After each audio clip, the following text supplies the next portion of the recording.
Welcome to Sonic Seekers, where we get to know musicians on a deeper level and get to hear a little bit about what's important to them and also hear some of their music. I'm your host, Emilee Shuler, and this podcast is for musicians and music lovers alike. Do you identify as a music nerd? Are you one of those people that likes to annoy your friends with little-known facts about songs and artists? Do you get excited when someone hands you their aux cord on a road trip? Do you rarely hand your cord to someone on a road trip, and if you do, they really know that you love them? Do people hate playing Name That Tune against you? This podcast is probably for you if you answered yes to any of those questions. It's probably also for you if you can't stand small talk but love to have deep and meaningful conversations. Join me as I take a deep dive into the minds of incredibly talented musicians as we search for deeper meaning and purpose in life through music.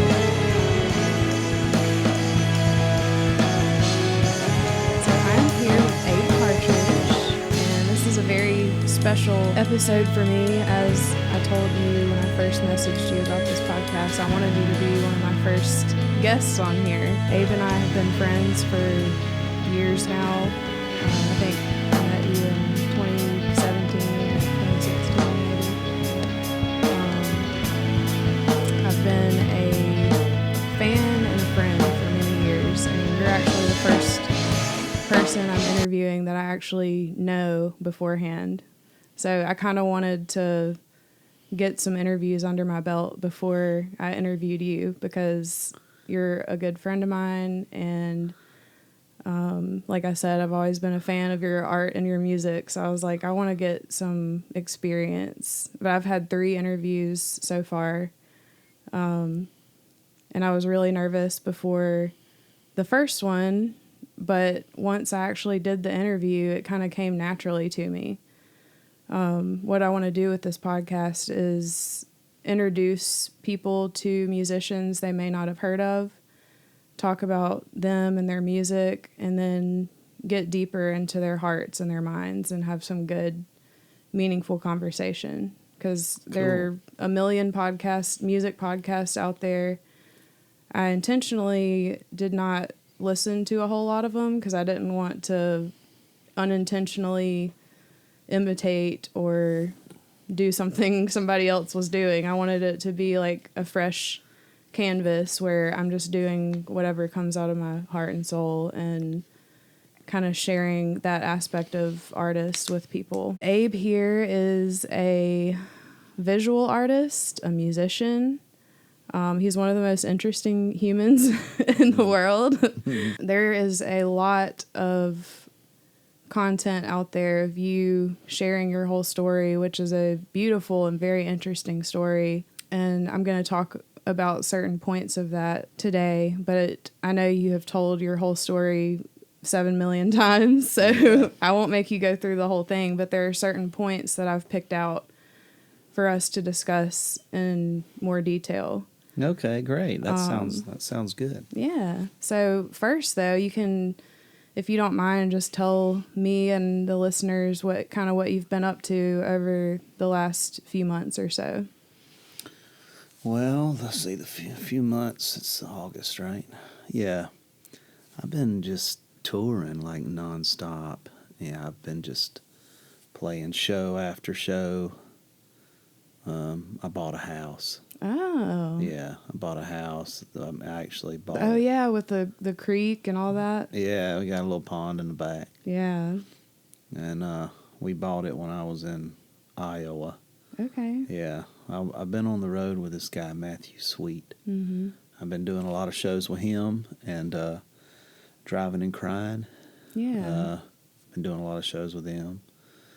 And I've played a few with like Bob Schneider and stuff. What I'm trying to say is mostly I've been doing these open and act tours this year, which has been really cool. I'm sure that is interesting. Did you kind of know these artists pretty well beforehand, or was it just kind of a new relationship with them? Yeah, with Matthew Sweet, I had never met him before, but we have the same management. Oh, okay. And so that's how that happened. And then with Driving and Crying, Kevin Kinney, the front man of Driving and Crying, he, we've known each other for a few years. I met him at one of my art shows. Okay. Yeah, he came and he actually bought some of my art. Nice. And his wife is a great artist named Anna. She's a wonderful artist as well. But we connected over art, and then for the past 8 or 10 months or so, I've been doing some shows with him. Yeah. Yeah. Yeah, I love your art. That was another thing I was going to mention. Like, I basically have a whole section in my house of your art and music things. Like, I've got your book that you put out with Signs Following. I've got your comic book. I've got one of your prints. That special edition Psych Peas album in the vintage little toy. Oh, have one of those? Yeah, I've never taken it out of the plastic. It hangs on the wall. Yeah. I will never take it out. Like, I want to. There was so long. I can't remember. I think there was only like 20 of those or something, maybe. Mm-hmm. Yeah, very limited edition. Yeah. And then my favorite thing that I've got is I remember. So do you still do commissions and stuff? On occasion, yeah. But that's one of my most treasured possessions. Is when I reached out to you, I had gone down a rabbit hole of learning about The Who. There was actually a podcast called Discography that Consequence of Sound put out. And I was a fan of The Who before that, but then Discography actually goes through every single song of every album of a band's catalog. And I listened to the season about The Who, and I became obsessed with them, and especially John Entwistle. So what I had reached out to you about was one of John Entwistle's solo albums. I remember that. Smash Your Head Against the Wall. Mm-hmm. So you got that, and then did your tar art on it of John Entwistle, and that's the only one I've ever made of him. I'm sure. I believe that. Yeah. It was a very obscure thing, and I was surprised and happy when you actually found the record. Yeah. So, and I've got a hanging in my hallway. So Kathy, Abe's wife, had made when she was making the leather guitar straps, I got one made for my dad, and my dad passed away a couple of years ago. But I've got his guitar strap that she made hanging on the wall in my hallway. So that's so cool. So I'm a huge Abe Partridge I'll be fan. sure to let Kathy know and that. Kathy Partridge. I'm a huge fan of Kathy as well. Me too. I'm really excited for you. It has really been cool over the years to see just your evolution as an artist. And I remember when I got you to come to the Rotary Club meeting that time. That was so cool. That. Yeah. For those of you listening that don't know, the Rotary Club is it's a great international service organization. They do great things for their respective communities and for the world. And I was a part of that club for a while, but my life is so busy right now. I don't have time to do that at the moment. But Abe actually came. We had meetings every week, and then we had a different speaker every week. And at that, I think I was by far the youngest member of the club, and they had never had, I don't think they had ever had a musician come, and especially no one like you, like just your eccentric character and everything, but they loved it. I remember they all came up and bought, I can't remember if you had CDs or you had brought some merch, and I don't remember exactly what it was, but they were all lining up after the meeting, and I remember you were nervous, I was nervous, because like I had never recommended a speaker or anything before, so we were all nervous. Me and Kathy met out in the parking lot, and we're like, I don't know how this is gonna go. Yeah, I remember that. But it was amazing. They all loved it. But it's just been really cool to see you chasing your dreams, and that was one thing I wanted to talk about. Was one thing that I have noticed just from knowing you over the years, but also in my research process, kind of hearing the evolution of your mentality over the years too. Like you've mentioned that when you were in the desert, you struggled with debilitating regret and shame and feeling like your youth was squandered. But it kind of seems like now that I guess you're older and wiser and more experienced, it seems like you have more gratitude about those experiences. Can you kind of talk a little bit about that evolution? Yeah. Yeah, so it was, I had two really dark times in my whole life. That was, in my adult life, should I say. And that was whenever I was having my crisis in Middlesboro, Kentucky, when I was leaving, in the process of leaving the church. And part of the crisis was the fact that I had given my youth from 18 to 27 to this church that really, I knew that if I left, that would have been that would have been my final act in that church. Yeah.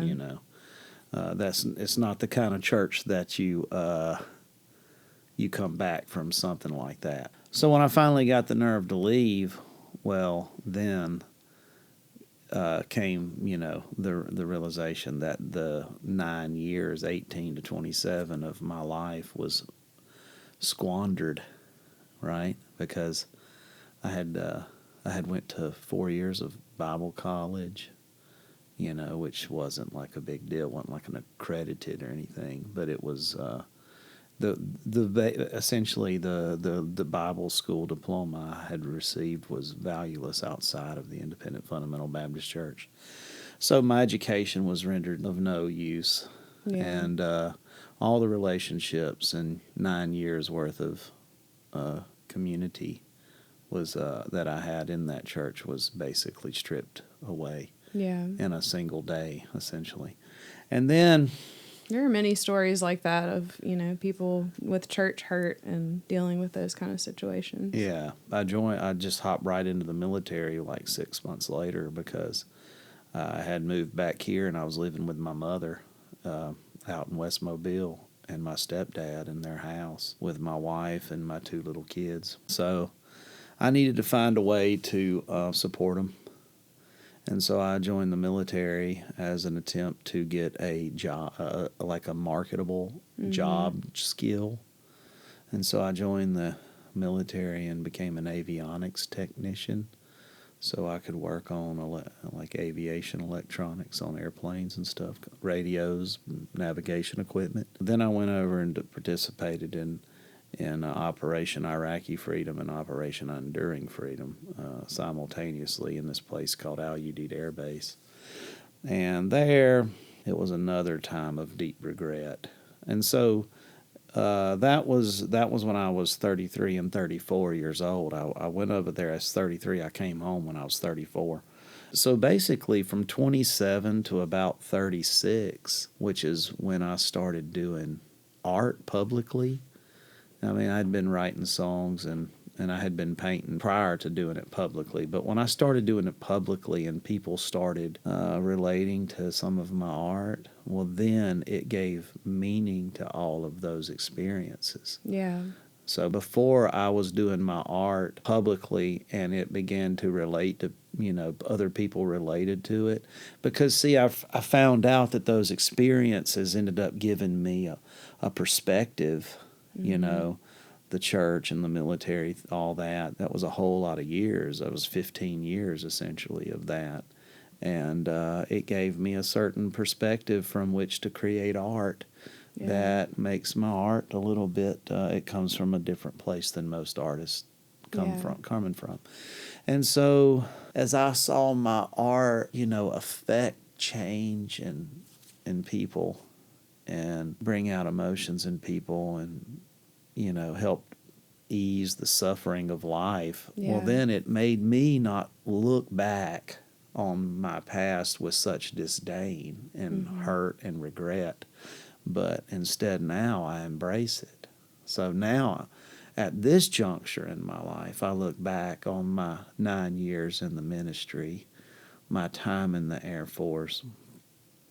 And I look back on it and I'm thankful for it. Yeah. Because it was, I mean, you know, Joseph would have never been a prince in Egypt if he didn't get thrown into a pit by his siblings. And so you just got to be thankful for the pit sometimes, you know. Yeah. And that's where I'm at today. And I relate to that 100%. I found so many parallels just hearing you talk about your life and hearing how your mindset shifted. So I quit drinking a little over 10 months ago. Good for you. Thank you. And I found Jesus again a few months ago. Good for you. And everything is just kind of falling into place. And for so many years, I lived with so much shame and regret because I dealt with addiction. I was just all over the place. I was so lost. I was in such a dark place for the majority of my life, really. I mean, I had little spurts. I mean, I was raised in church. I grew up as a believer.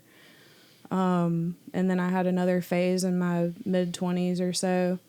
But I never had a relationship with the Lord until recently, until now.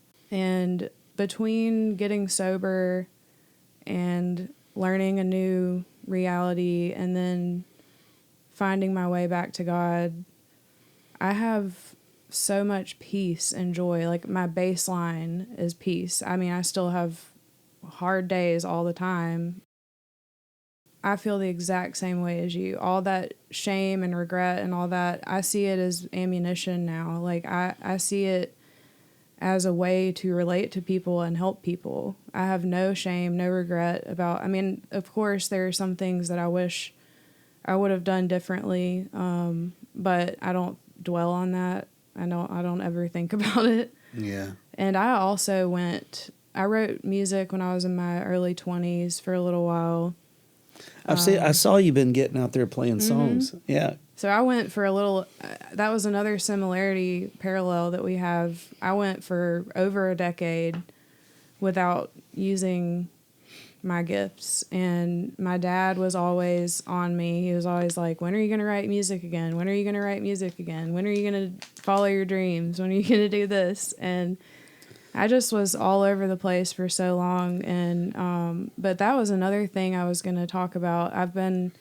We've been learning about, spiritual gifts for like the last 8 weeks at church and the fruit of the Spirit and all that kind of stuff. And one thing I was thinking about, you once described that when you were a kid, you had a mystical connection with the divine. And then once you got to Kentucky, you kind of feel like you lost that. So I just was pondering on that. And I feel, correct me if I'm wrong, but I feel like in that process, your heart was in the right place. When you decided you wanted to go into ministry, it was because of that deep mystical connection that you had. But then when you became a part of the independent fundamental Baptist church and they stifled so much of what you loved, like that killed something in you, some spiritual part of you. And I also kind of had this inkling of that your spiritual gifts were being stifled.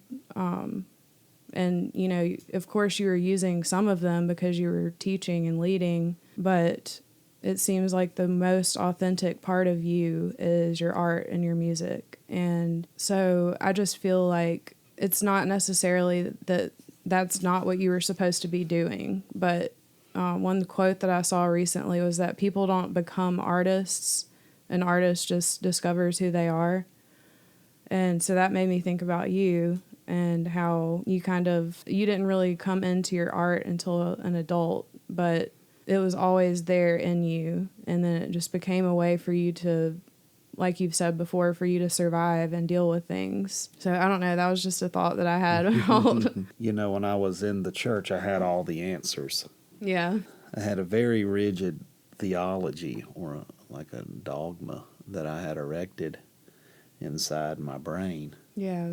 And each thing was dependent upon the thing underneath it. And when I went to Kentucky, the foundations of that was rattled. Yeah. And it all came crumbling down. because it was so fragile to begin with. I don't preach anymore, but the idea of God and all that is something I've always been in pursuit of. I think the problem with me, well, not with me, but I think the problem with it in general is whenever we try to wrangle something that is beyond definition into definition. Yeah, one of the things that I thought was interesting is that you promised God that if he brought you back home, that you would pursue your art and bringing it public. And so I did. To me, that's kind of confirmation that this is what you're supposed to be doing, I feel this is the first time in my life, unless I'm 43 now. I started doing this when I was 36.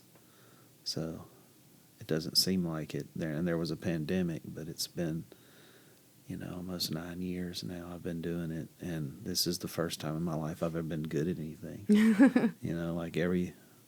My whole life I sucked at everything I ever tried. I sucked at being a preacher. I'm a guy that's just holding on for dear life as a member of the reserves. Definitely not promotable, as you. And I think in my adulthood I've probably worked 40 jobs. In various different, mostly manual labor jobs or truck driving jobs. Yeah. And I've been fired from a bunch of them. I quit a bunch of them. Well, I think those of us that have a creative leaning, I think we get that tortured artist label, and being a tortured artist involves looking inward and feeling the need to be fulfilled in what we're doing. And I have felt the same way. Like I'm grateful for my job, and I've always been a hard worker and all this stuff. I've always been a hustler, but I have never felt truly fulfilled in what I'm doing for a living. But God has started opening some doors for me that are just mind-blowing, and I am kind of taking a leap right now by, like I was telling you, I just started school yesterday, and very non-traditional student. I'm 34 years old and have a 9-year-old, and who's super cute, by the way. Thank you. Yeah. He is awesome. Yeah. He's like my best friend. But it's just, and I just applied and went through the process, and I was like, I'm just going to see what happens. I don't know if it's going to be feasible, and I knew it was going to take a miracle, and a miracle happened, and I'm doing it. And that's another thing I was going to bring up. So with your music, I've heard you say before that you don't want to be like professionally trained or anything like that, because your authenticity kind of lies in the fact that it just comes from your soul, like just the whole aspect of feeling music versus learning it. And it's interesting because the reason I'm pursuing this degree is because first of all, I want to just finish school and get a degree in something, because I was in school for like 10 years and don't have a degree. And then I feel like right now music would be the most useful and fulfilling to me, because I'm the same way as you. I've always just played and sang whatever came out of my heart, and I write it in my own way. Like, I don't know theory very well and all that kind of stuff. I just write words and write chords over it. And I'm to the point where I want to start writing music for my church. And so I need to be able to communicate to them in a way that they can understand, because they're all extremely talented musicians. And so that's kind of what led me down that path. But do you still kind of have that mentality of not wanting to be like, classically trained? Or for me at this juncture in my life, I have no interest in it. Yeah. But I'm not where you would say, oh, I've made it. But I support my family, mm-hmm. and I play songs, and I travel all over the world and sing them to people. And so I kind of like what I got going. Yeah. And yeah, but the whole question of all that stuff, to me, I'm very grateful that I never went. I think I was better like at this juncture in my life, I feel like I was better suited having just done a whole lot of stuff that I failed at than, say, had I just left Mobile and went into music school or art school, because all that failure put me in a position. When I came to music and painting, I did it at the same time. It was all, I was in my mid-20s. God being my witness, it was an attempt at survival. It was me trying to figure out a way to express myself in a world that I could not. Yeah. It was so regimented lifestyle that I was living at that time that I basically had a script to read from. And there was, art was not something that was appreciated. It was in the independent fundamental Baptist church, it's discipline that's lauded, not creative thinking or anything like that. So when I turned to art and music, I turned to it as a means of survival, which I think is I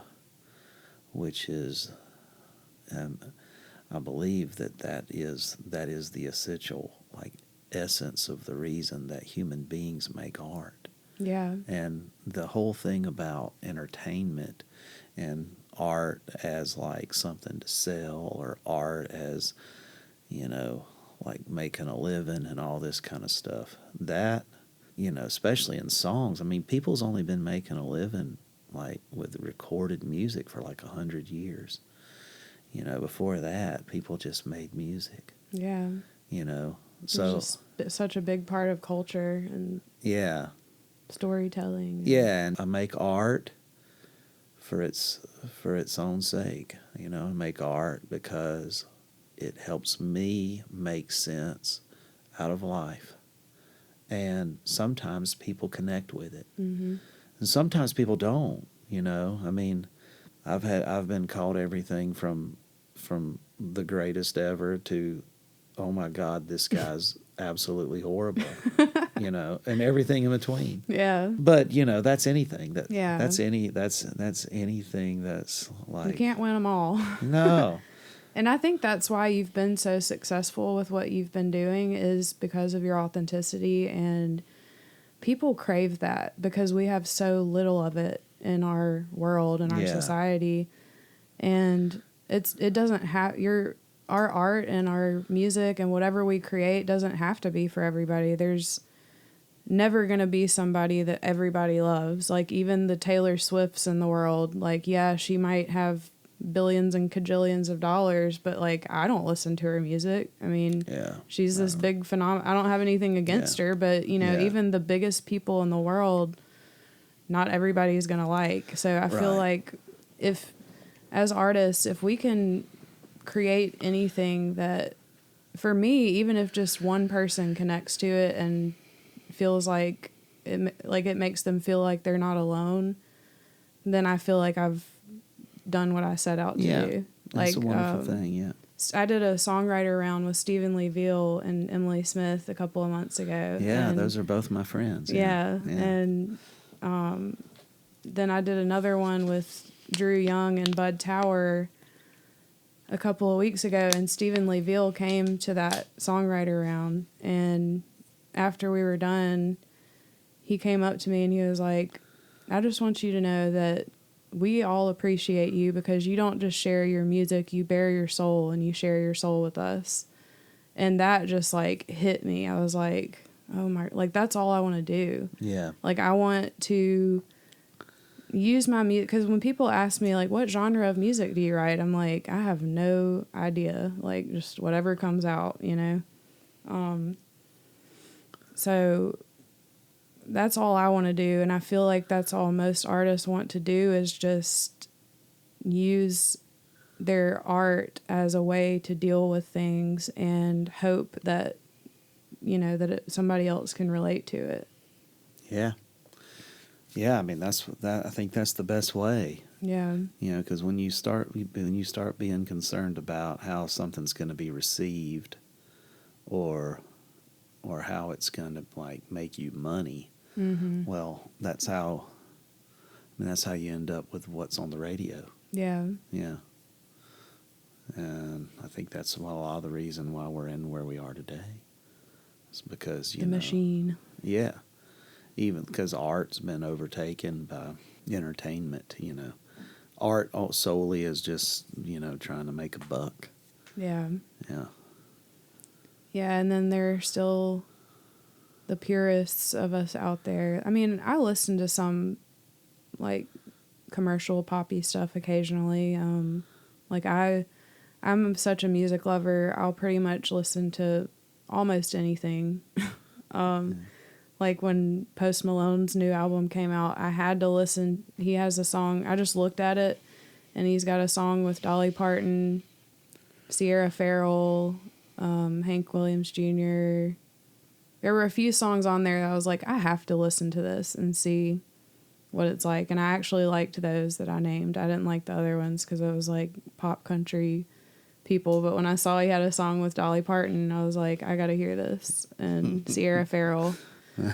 And so it was, I do listen to that kind of stuff occasionally, but what really makes my soul light up is to hear authenticity. And I love how you see what you do as communication versus performing. Yeah, that's where it lies, yeah.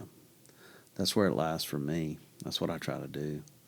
Well, we all have to perform so much in our everyday lives as it is, like whether you want to or not, or whether you're conscious of it or not. Like, in just day-to-day life, we have to all perform in some kind of way. Yeah. So it's nice. Well, and performance to me, a performance like carries it almost carries like you're an actor. Mm-hmm. And I'm not acting, I don't want to be an actor. Yeah. I just sing the songs that I wrote, and sometimes people connect, sometimes they don't. But if you do it for long enough, you end up finding enough people that like it. That's what I do. Yeah. And I go to a show, and they're all, I never plan anything. I just do whatever I feel like doing in the moment. And sometimes it goes bad, and but most of the time it goes good. And yeah, it's just like an act of, you feed off the audience's reaction. Yeah. And there's like an exchange that happens. That's why I never got good at playing on the computer. Yeah. During that whole pandemic thing, I did a couple of those. Yeah, it's so one-sided. Oh, I hated it. I did like 2 or 3 of them, and I was like, man, I'm never doing that again. It's terrible. Yeah. Yeah. It just takes all the magic out of it. It is soulless, man. I couldn't take it. How many years has it been since you quit your job and started doing your art full time? I quit my job in March of 2019. Okay. And then God, was it that long ago? one calendar year before the pandemic, Mm-hmm. yeah. And then I didn't think we were going to survive that, but we did. Yeah. And so I haven't worked a straight job or nothing since March of 2019. It's wonderful. Yeah. It was so inspiring to me. I remember when you did that, and I was just like, yeah, do your thing. You got this. It was scary to me too. I know. I probably could have done it at least a year before, but I've got 3 children and a wife that depend on me for their sustenance, and so it was really, really stressful. But my wife is amazing. great. Yeah, and she encouraged me to do it, so we finally did it. Yeah. Yeah, you no guys. regrets. You guys are couples goals. Yeah, for sure. Yeah. Yeah. Yeah, I'm kind of on that precipice right now because, I switched to hourly at my job for now, but once I kind of train my replacement and help get them through these tax deadlines, I'm not going to be working for a little bit, which I have some savings that I can live on while I figure out the rest. But and it's not like, I used to be very impulsive. And it's not like this decision was impulsive now that I actually have my shit together in life. I prayed about it a lot. I sought counsel, talked to my mom, who's also my boss. And I mean, like I said, I'm grateful for my job, but she knows that I have not been happy or felt fulfilled in a long time. So she always plays the devil's advocate and the voice of reason. So she's like, have you considered this? Have you considered that? And between prayer and everything else just kind of falling into place, I'm taking that leap, and it is terrifying. But I'm not just going to school. I've got all kinds of like side hustles going on. So I just have faith that everything's going to work out the way it's supposed to. But it is terrifying to kind of take that leap in our society. Yeah. It's not easy. Mm-mm. You know, I live every day. It's kind of like, there's somebody chasing you. Yeah. You know, and when you live by your own means, but you know, I've kind of grown to appreciate it, and it's, you know, it pushes me. Yeah. It pushes me because I don't have a job that I have to get up and report to, but that don't mean I can. You got to report sleep to the day yourself. Yeah, exactly. So like I get up in the morning when I'm not on the road. I get up in the morning at like 6:00, and I start working, you know, on all the various things that I do. And when I'm on the road, you know, it's more just kind of get up and go Mm-hmm. and play, get up, go play, get up, go play. Rinse, repeat. Yeah, and that's more of like a habitual thing. But when I'm at home, like I feel it's always in the back of my mind that if, you know, I'm a couple of months of not creating anything, having to go get a job. Yeah. You know what I mean? It's always you're always having to think about what you're doing next. Do you kind of look forward to, like, say whenever you are at home and you're not on the road, do you look forward to waking up early and working on that stuff, or like, Mm-hmm. yeah. Oh yeah, I love what I do. Yeah. Everything I do, I love. Yeah, the only thing. Beautiful. Yeah, I don't do anything that I don't love. Yeah.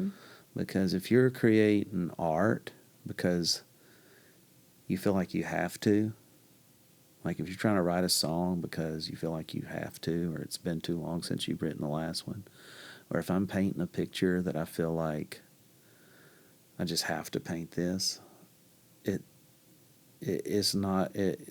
takes the magic. Yeah, it just sucks it right out. And so, and then when that happens, you know, it changes what the art is. Yeah. And so that's part of the reason why I do so much.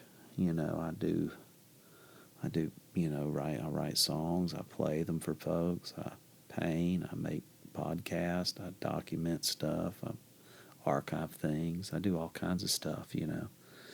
Because when I get tired of doing one, I'll just jump to the other, Yeah. you know.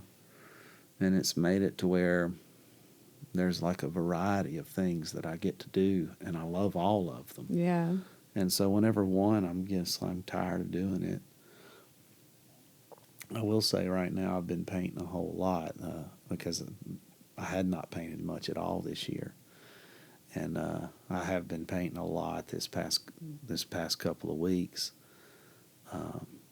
because I got this art show coming up. So there are deadlines from time to time. You know, I'm like, oh man, that art show's coming up, and I don't have this art. That kind of lights a fire under you. Yeah, but I mean, if I don't love it, I just don't do it no more because life's too short to be doing stuff that you don't want to do. Yeah. You know.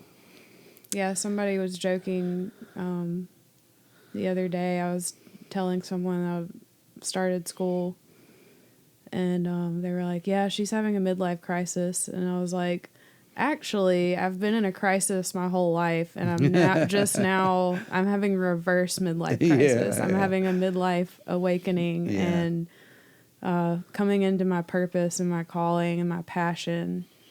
And it's so exciting. It's terrifying, but it's more exciting. We actually took this extensive test last night at church to see what our spiritual gifts were. And it was so interesting because I knew I had a feeling that I have a gift of faith. And I had a feeling I would have the gift of music. Faith was my number one gift. Music was my number 4.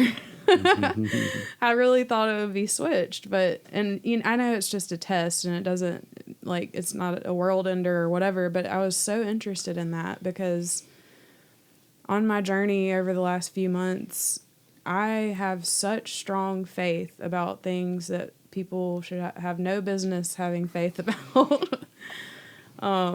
It's really been cool. So, but that feeling that you were just describing about looking forward to waking up every morning, I've been waking up at 5:30 every morning. I never thought that day would come. That was another thing my dad was always on me about. He was like, you need to start waking up at about 6 o'clock every morning. He's like, start waking up earlier. Because I used to struggle to wake up in the mornings, and I would have Finn to school late and me be at work late and all this stuff, like, all the time. And he's like, you just got to start waking up earlier. And I just started doing that, like, within the last 3 or 4 months. I was waking up at 6. Now I wake up at 5:30, and I love it.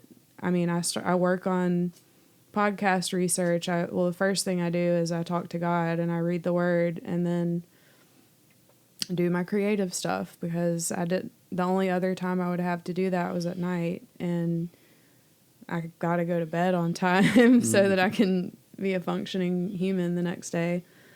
So I've kind of become a morning person, and I've really been enjoying it. But the more I'm working on these things that I'm passionate about and that I love, I mean, I look forward to waking up. Like, I love going to bed early now. And before, I would stay up till 1 and 2 in the morning every night, even if I had to get up at 6 or whatever. But I'll go to bed like, oh, I can't wait to wake up and work on and listen to some of Abe's music, and, like, whatever research I'm doing for whichever interview, or I've been writing a lot of music, so it really makes it worth it, even if it is terrifying. Cool. So let's talk about your podcast stuff you've had going on. So I listened to Alabama Astronaut, and one thing I will say is before I started listening to it, my thoughts were, wow, serpent handlers, these people are crazy. And then as I started listening to it, I started to love these people. I started to understand them. And I love that you started out with your aim to record their music, but for me, it just led to such a deeper understanding of those people, and it made me question myself and the fact that why did I think they were crazy just because I didn't agree with or understand what they were doing. So can you talk a little bit about, like, that process for you? Yeah. I know you're still doing it now. Yeah. Yeah, I'm still in the process of doing a lot of that stuff, but yeah, when I had kind of a similar idea of it that you did. I mean, I won't get into the nitty gritty. I mean, it's 9 hours long, but when I started, I had met a serpent handling preacher back whenever I was pastor in Middlesboro. His name was Jamie Coots, and he told me about it, and I thought, yeah, he's crazy. But he was also a kind guy, and he told me to call him if I ever needed anything, and I think he could tell that I was in a bad way, and I was. And but anyway, yeah, during June, it was June of 2020, just a few months into the pandemic, I went up there, and I met his son, Jamie Coots. That was the guy I met, and he died in 2014 of a serpent bite. But I met his son, and they had songs that I never heard before, and I was kind of familiar with, a lot of church music, but I'd never heard of that. And so I went up to record. I started recording with Cody Coots, Jamie Coots' son, and then I met several other preachers and people in that faith, and I started going to serpent handling churches from Alabama to West Virginia and Tennessee, Kentucky, North Carolina, and I began to, after you meet them and you realize that they're just people. Yeah. They're no longer caricatures in some weird story, but they're caricatures that have been, hillbillified or whatever. And you meet them, and then, turns out that they're basically just the same thing as you are. They just hold some beliefs that you might find a little puzzling, and then after you start even looking into a lot of those beliefs, you realize that even though you might not totally agree, you might see why they end up with such ideas. Yeah. And it was a journey for me. That podcast came out, I think, 2 years after I had been with them, and so now, I still go to the serpent handling churches as often. I would love as to I go can. sometime. Yeah, you're welcome. I would love to go. The I'll music, be going next that Friday. I know that was why you kind of started, Yeah. and even in just the recording, that music is just on fire. Yeah, I it's rock cannot and roll. imagine seeing it in person or hearing it, experiencing it. Yeah, I've had experiences that far exceed any kind of rock and roll show I've ever been to in my life. Yeah. Like it's really something to behold. It's better. Yeah, I've taken a lot of people at this point now. I've been going for, 4.5 years, I guess. 4 years and 3 months I've been going now. Yeah. And at this point, there's some that some of the preachers that were in the podcast have died. Yeah. And but there's still several churches that I go to, and I do recording, and they call me Brother Abe. But it was but to your question, it was just a lesson in how human beings we're all primarily the same. We are. And we focus on the little things that we have in difference. We focus on ideas that we have in difference, or, some type of, it's mostly all ideas. It's the stuff that we divide about is mostly just what's in our heads. Yeah. And it's so foolish. It's very frustrating. Yeah. So, and I just had a conversation the other night with a musician that you would know if I named him, but somebody introduced me to him. We were playing a festival together, and he said,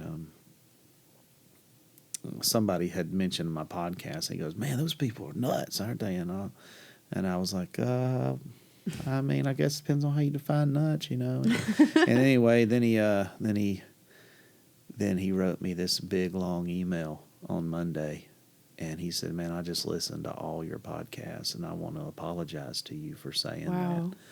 And it spoke a lot of him. It spoke a lot of this guy, because he was like, "Man, after hearing it," he's like, "I felt so bad that I said that to you." And I told him, I was like, "Hey, I get it.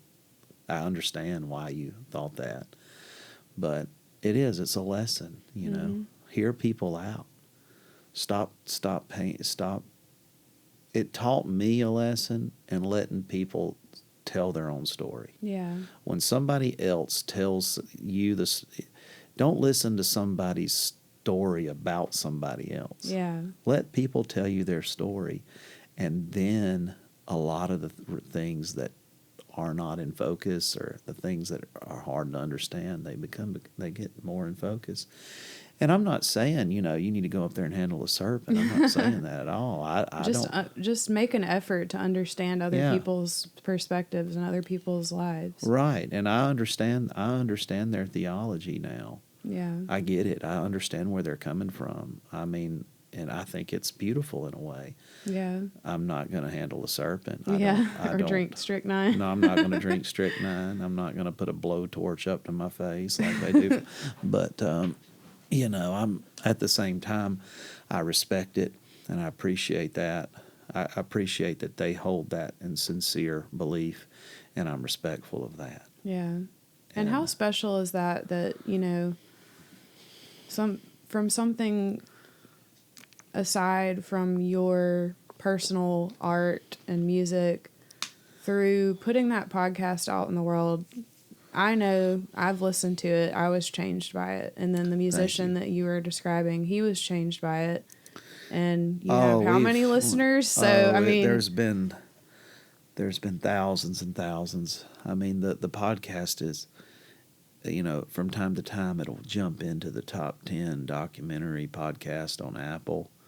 It's been crazy.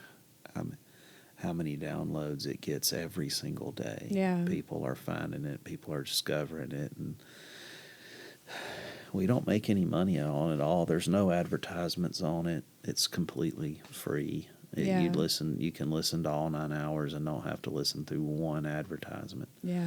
And we're proud. We're really proud of it. It's something that Farrell, who I should have mentioned by now, Farrell Gibbs, he's the reason it's good. Yeah. I was just, had Farrell not come along and made that podcast, I don't know how that, I don't know what would have ever happened with all of that. Yeah. That was the work of Farrell Gibbs, because Farrell just called me and talked to me every day, every single day while I was in the pandemic. I would disappear for a couple of weeks and just be up in the mountains going to serpent handling meetings and recording at serpent handling churches and going to preachers' houses and And he was just along for the ride. Yeah, Farrell's just, and then Farrell, after like 2 years, he just made this whole podcast. So yeah, he's brilliant. Yeah, Farrell is amazing. For the listeners, Abe actually pointed me in Farrell's direction before I started this podcast, and I'm eternally grateful to you for that, because he has kind of turned into my unofficial mentor in all things podcasting. So he is not only a genius, but he's incredibly kind and generous and helpful. He's my best friend, one of the greatest people on breathing the air today. It's Farrell Gibbs, and I appreciate him. We intend on making stuff from now on until we get tired of it or one of us passes away. We'll see. We'll see which one happens first. What a legacy you guys will be leaving, both of you. And I can't wait for season 2. But tell us a little bit about Marked for Life.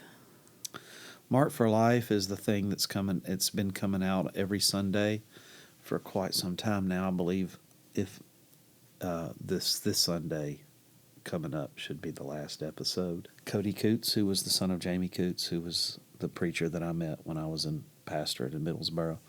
So Cody, it is the life story of Cody told in his own words. Cody wanted to, he's had an awfully unique, odd, and at times horrific go at life. And it's a very powerful story, and he gave it, he told it to me, And then he wrote it down, and then he gave it to me, and I gave it to Farrell. And Farrell, using his thorough grasp on the English language, took it and made it into a book.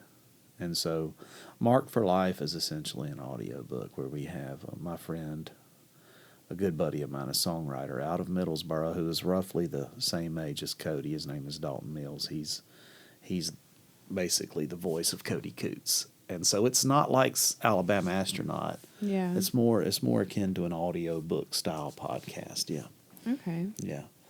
So I know you came out with your last album last year. Do you have any more albums in the works or singles coming out or? Well, I'm always just putting stuff out. I've got help now. The people that help me know to figure out how to do this stuff. And me and my manager were talking about me getting back in the studio, hopefully before the year's over. But I just write songs. I view this as a lifestyle. It's not a career. I'm never gonna put out the record that puts me on tour with Taylor Swift. That's not gonna happen. I'm like, I know where I'm at, and and like this big scheme. People look at the music business and they're like, oh, you just like rungs on a ladder. Mm-hmm. I don't care about any of that. Yeah. I'm just happy to be able to play my songs to people that care. And so that being said, I'm going to try to record another record because I've got a bunch of songs. Yeah. And I got a bunch of songs that I want to record my fans and my friends, they buy them and they appreciate them, more importantly.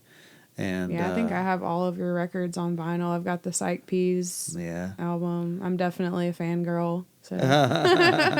Well, I love making them for that reason. Yeah. For you, I love making them there's a lot of people like you. And here's the great thing about the internet. You don't have to appeal to everybody. I can just have a lot of Emilee Shulers. Yeah. And if you you definitely do. The people that enjoy your art, love your art and love you as a person because you're so real and authentic. Well, it is. I do have so many people, have started out as fans and then they've become friends, and have become real. And some of them have become real important to me. I kind of became both at the same time because I was like, I've got to be friends with this guy. I was immediately a fan. Yeah. Cried almost the whole time during your show, and then I was like, I got to be friends with him. Oh. I'm going to be friends with him. Well, I'm thankful. Yeah. I think when you just got that's the magic. Sometimes they'll have me come talk at art colleges and stuff, and it's like, man, a lot of the questions that the students have are always like, how do you get into a gallery? How do you how do I in this visual art wise or in the song stuff? It's like, how do I get into gigs? How do I get how do I get shows and all this kind of stuff? And it's it's never a cut and dry answer, but it always reverts back to finding folks that really understand what you're making and that it resonates with them. Right. And when you do that, nobody can turn you down. You know what I'm saying? My buddies, the Strays, are playing the Ryman Auditorium in a few weeks. I have been just amazed watching everything over the last year pan out for them too. It's just mind blowing. It's wonderful. I'm so grateful for them, and they're such special people too. Yes, and they worked, and they did exactly what I just said. They went out, they busted their butts, they did without. They lived in a shared house over there in West Mobile for a while. Yeah. Several of them didn't even have cars living in that broke down bus that was always broken down, and but they worked and they worked and they found people that loved their music. Yeah. And now it's just on to the point to where there's so many people that you can't tell them no. Right. They're playing everywhere. They're on the Tonight Show. They're opening for the Stones. Yeah, the Rolling Stones. Yeah, playing the Grand Ole Opry, playing the Ryman Auditorium now 3 nights. Like, how does all that happen? Well, it happens whenever you find your people. Yeah. And folks, and your fans will raise you. They will lift you up. Yeah. That's the way that it's done, unless you're going to go out here and try to find somebody that's just got a lot of money that's just going to throw money at you. But when and then you're beholden to someone. Yeah, and then it's probably going to flop. But like when you do it like they've done it, they'll be if they continue on the path they're on, they'll never have to do anything but that for the rest of their lives. Their fans are fiercely loyal and they love what they make. They put on one of the best shows that's going. And I've been watching them for years, as long as I've known you. Yeah. I've been watching them for a long time too. And not to mention the Psych Peas or the Psych Strays. Is like one of my favorite bands of all time. I love the Psych Peas. I love your stuff. Oh, thank you. But the show that you guys put on is just wild. I love it. I absolutely love it. I think I've been to every Psych Peas show that there's ever been. Oh, man, maybe that's awesome. Maybe missed 1 or 2. I don't know. But anytime I love doing it. We just did one back in Kentucky back in June. Okay, I wasn't at that one. Yeah, we did, but yeah, we don't play. I guess too any often. of them in Mobile. Yeah. Anytime I hear that Psych Peas are playing, I'm like, buy a ticket right now. Buy a ticket. Well, it's getting rarer and rarer because we just often aren't at the same place anymore. Yeah. And especially in they're the last hardly year. ever in Mobile. I'm hardly ever in Mobile, and it takes us both being in town. And the only reason it worked in Kentucky is because we were both on the bill at the same festival. Yeah. So it just had to do it. Yeah. So. Yeah, I'm hoping to have them on the podcast at some point too, but I don't know when they'll ever be back. Yeah, I'm really good friends with Laurie Ann, so I have an insider. Like, I always know when Drew's going to be in town at least. Yeah, so. Laurie Ann's such a sweetheart. She is an angel. Me, her, and Emilee Smith, and my boyfriend so far, those are the people. We are going to work on an album, and I have always wanted to work with both of them. Emilee and I, and Laurie Ann and I, have been talking for years about trying to collaborate on something. Oh, really? So they're going to play music with you? Yes. In like a band? Yes. A band situation. That's awesome. Who's your boyfriend now? So excited. His name's Dusty. Do I know him? Is he? No, he's from Mississippi. Oh, okay. But he's an amazing drummer and singer. So we have 4 singers that can all harmonize too. Oh, cool. So I am so excited. Well, yeah, Laurie Ann and Emilee are both just angels. They are. They're wonderful. I am so grateful that I've known them both for years, but that's just another one of those doors I've been talking about that have been opening, is forming closer relationships with the two of them. Because I have been dying to work with both of them for years. And Laurie Ann and I had tried a couple of times back when Finn was a baby, and she was working full time, and so was I. But same situation with Emilee. Like, then she had 2 babies and all that. So I've been trying to individually work with both of them for years, and finally everything's falling into place where we all can. That's great. So I'm so excited about that. Oh, one thing I was going to say is that Abe's 403rd Freakout is always going to be my favorite song. I love all your music, but that is always going to be my favorite song. And you. I had also to say, that I absolutely love the No Teacher Blues video you just put out. So everyone should go look that up and look at its glory. Yeah, and it was funny, right? It was hilarious and amazing. What was the process of filming that? Back in January, I was like, I wasn't even trying to put that song out. That song already was on this live record I put out called Agony Is All Right. But I was playing down at 30A Songwriter Festival in January. There's a record store there called Central Square Records, and they put on like these cool shows in the daytime. And the place is just like there was a line going out the door, and because it's an upstairs thing, down the stairs all the way out. And they like it was amazing the sea of people that were in there. Well, I played, and bunches of people come and talk to you. Well, somebody talked to me. I had a vague recollection of it, but not really. But anyway, he said, "I want to make a video," and I was like, "All right, man.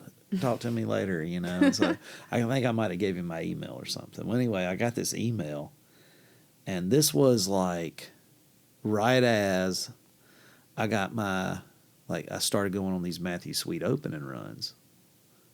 Matthew Sweet hadn't played any music for 5 years. Wow. And he was going on his first tour, and so I've been with him for most of the year. And our first show was in Kansas City. Well, this guy writes, and he goes, "Hey, man, I'm the guy that talked to you at the 30A Songwriter Festival. I have this video production place." And he sent me it's called Torch House. He sent me this link to his thing, and I pull it up, and he's like, he does all these videos and commercials for these major, like, corporations. Wow. I was like, wow. So I forwarded it to Russell, my manager, and I was like, "Hey, what is it?" He's like, "Hey, it looks great. You should do it." So I wrote him back, and I was like, "Dude, I'm going to be in Kansas City in like a couple weeks or whatever." I can't remember exactly when it was. And so anyway, I played with Matthew Sweet, and the very next day we went and I recorded at the same venue that I played at. Wow. I did just me playing up on the stage, and then... That's convenient. Yeah, and then he took it, and he paid these guys to... Do all the AI make stuff. me into a shape-shifting, demon. It was so perfect, though, for your personality. I thought it was so hilarious. funny. Yeah, I think this guy's name is Ron Berg. He's super cool, and anyway, yeah, it was really cool, and they were just, I don't know what that would have costed. Yeah. But it was great. That is amazing. Yeah. Sometimes the universe throws things in your lap. Mm-hmm. Yeah. Absolutely. Yeah. Well, do you know what song you want to do? Here's a song this is a new song. If you don't want a new song, I'll give you another in a minute. Okay. You can do a couple. I had a dream that I wrote a song with John Prine, and it was in my dreams. And I felt the same way that one might feel if they had wrote a song with John Prine, and it was really good. And I was so excited. And I was singing it. And then I woke up, and I couldn't remember how it went. Oh, no. So I wrote this song instead. It's called Last Night in My Dreams. I wrote a song with John Prine's Ghost, but I can't remember how it goes.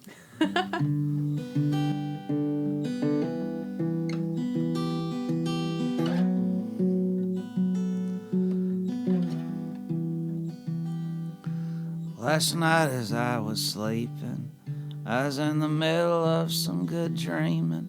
I heard the ghost of John Prine weeping for a song he never sang. A tune fell from his lips, a few lyrics like holy scripts. He said, "Brother Abe, I need some help to write the last verse to this thing. John has been my hero Since I first heard him years ago, he's had a way of making my mind blow with a truth and a melody. So in a moment of sweet lucidity, I became aware of the absurdity, but then cognizant of the opportunity, I said, oh God, what a dream. And last night in my dreams I wrote a song with John Prine's ghost, and I wish I'd never awoke. Yes, last night in my dreams I wrote a song with John Prine's ghost, but I can't remember how it goes. Like a god of ancient lore, he's on the banks of celestial shore. He is trying to hook one more, but there wasn't nothing bad. I said, how you doing, Mr. Prine? He said, I'm fishing for some rhymes, trying to catch the last lines to these songs that I've been writing. But I seen a tear gathering in his eye. Even ghosts get weak and tired. I said, John, won't you let me cast a line? Maybe see if I could find it. And as soon as my hook hit the water, I pulled a catch like no other, and we laid out our lines together, and then John quit his crying. And last night in my dreams I wrote a song with John Prine's ghost, and I wish I'd never awoke. Yes, last night in my dreams I wrote a song with John Prine's ghost, but I can't remember how it goes.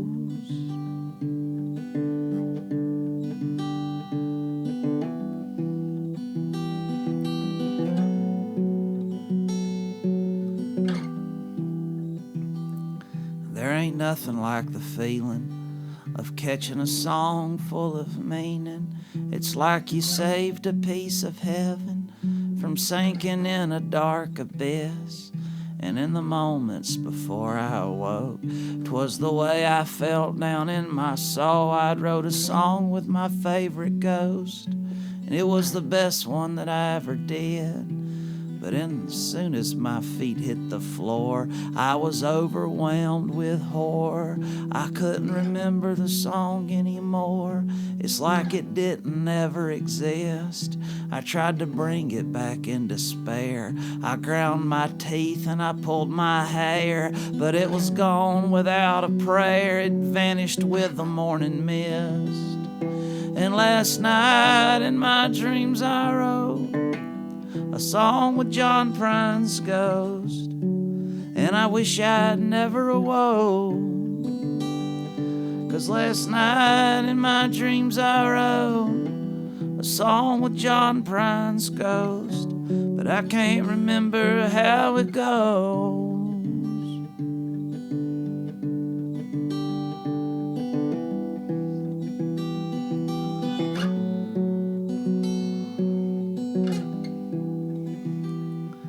Then it kinda hit me funny, 'cause it'd take more than an angel from Montgomery to get the ghost of John Prine and me untethered to this world, fishing for celestial songs from the waters of the great unknown, surrounded by the ancient tones. Man, you know dreams are just a door, but someday when over yonder, when life's veil is ripped asunder and all of being is but wonder, then maybe we can explore this overwhelming sensation that there is more to creation than our earthly situation. Brother, we'll be connected to the source.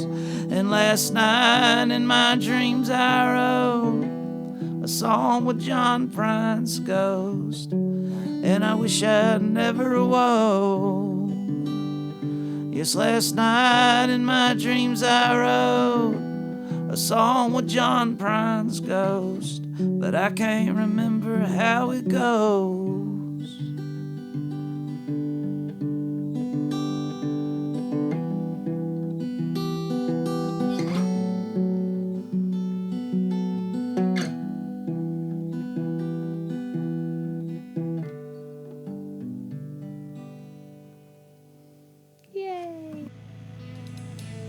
Thank you for joining me on my Sonic Seeker's journey.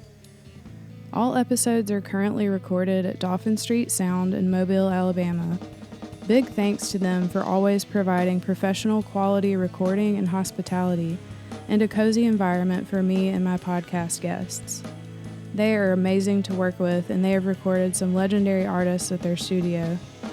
Huge thanks to my good friends, the Jollies, out of Satsuma, Alabama, for composing and recording the Sonic Seeker's intro music. All I told them was that I wanted something dreamy and shoegazy, and they turned out the most beautiful masterpiece I could have imagined. I'm honored to call them friends, and I'm always amazed at how talented and creative they are, and versatile. Thank you to Shane Filan for his top-notch editing skills, and most of all, thank you for listening to my passion project, Sonic Seekers. May the Lord bless you and keep you.